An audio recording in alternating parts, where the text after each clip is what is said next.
अतो विचारः कर्तव्यो जिज्ञासो आत्म वस्तुनः समासाद्य दया सिंधुम गुरुम ब्रह्म विदुत्तमम।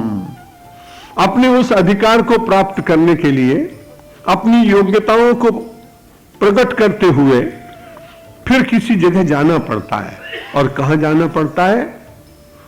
दया सागर गुरु के पास। दया सिंधुम गुरुम ब्रह्म विदुत्तमम। जिसने ब्रह्म को जानने का प्रयत्न किया हो, ऐसे किसी सदगुरु के पास जाकर और अपनी जिज्ञासा को उसके सामने प्रकट करना होता है। जानने की जिसकी इच्छा हो उसको जिज्ञासु कहा जाता है। यहां भगवान आदि शंकराचार्य कहते हैं, इसलिए किसी ब्रह्मवेत्ता सदगुरु के पास जाकर, और सदगुरु का एक विशेषण बताया, दया सिंधुम, उसके भीतर करुणा हो, जो उसने प्राप्त किया है वो देने की मन में इच्छा हो।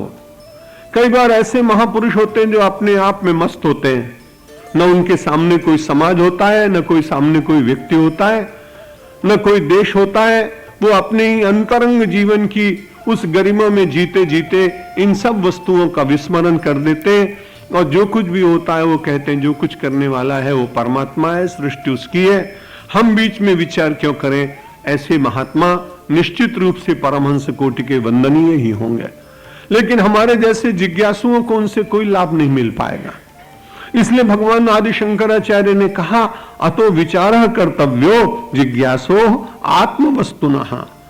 अपने आत्म तत्व का विचार बार बार करना चाहिए और विचार करने से पूर्व अपने उस मन की इच्छा को पूर्ण करने के लिए दया सिंधुम गुरुम समासाद्य, अपने ऐसे किसी ब्रह्मवेत्ता गुरु के पास जाना चाहिए। गुरु का लक्षण बताया गया, श्रोत्रियम ब्रह्मनिष्ठम प्रति गच्छो।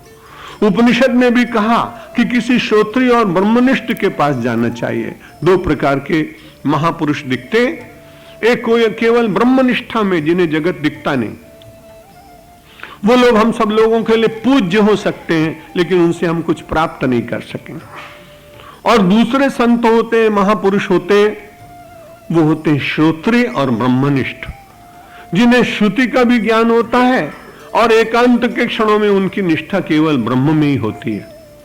घटनाओं के जो साक्षी होते हैं, परिस्थितियों के जो दृष्टा होते हैं, सुख दुख जो प्राप्त होता है वो उनके अंतर में प्रविष्ट नहीं होता। आता तो निश्चित रूप से है लेकिन वो प्रविष्ट नहीं होता है। राम राज्य का वर्णन करते समय एक चौपाई आती है, आपने उत्तरकांड का कई बार पाठ किया होगा। जब मैंने वो चौपाई पढ़ी तो मुझे अयोध्या के राज्य के प्रति बड़ी श्रद्धा जागी और वहां के लोगों की मनस्थिति को जानकर तो और गौरव हुआ कि कैसे अच्छे लोग थे, कि दैहिक दैविक भौतिक तापा राम राज नहीं काहू ही व्यापा।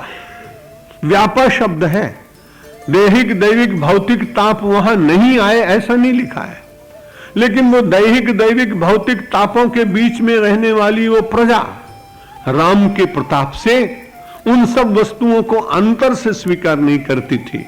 व्यावहारिक जगत में स्पर्श किया लेकिन उससे अलग हो गए।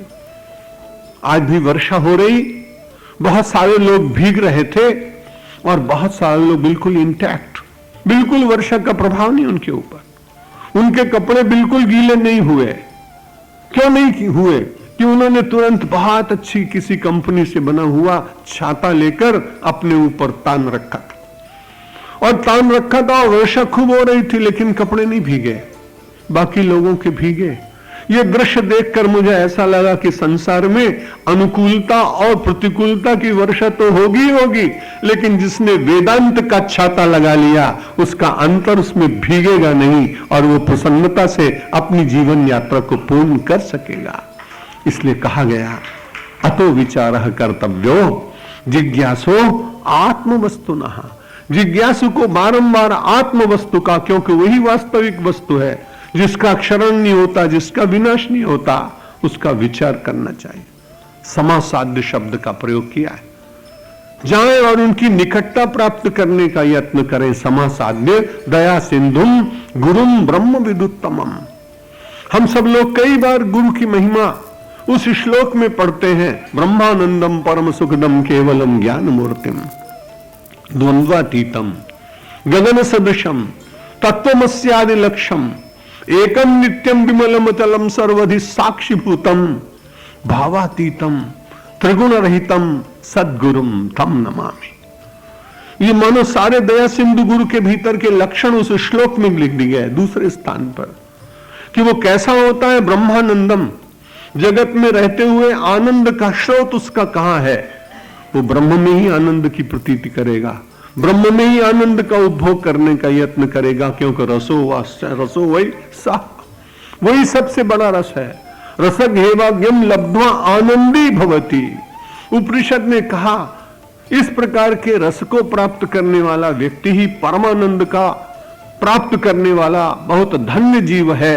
जिसने जीवन में ब्रह्म और जीव की एकता का अनुभव कर लिया वो तो बहुत ही भाग्यशाली।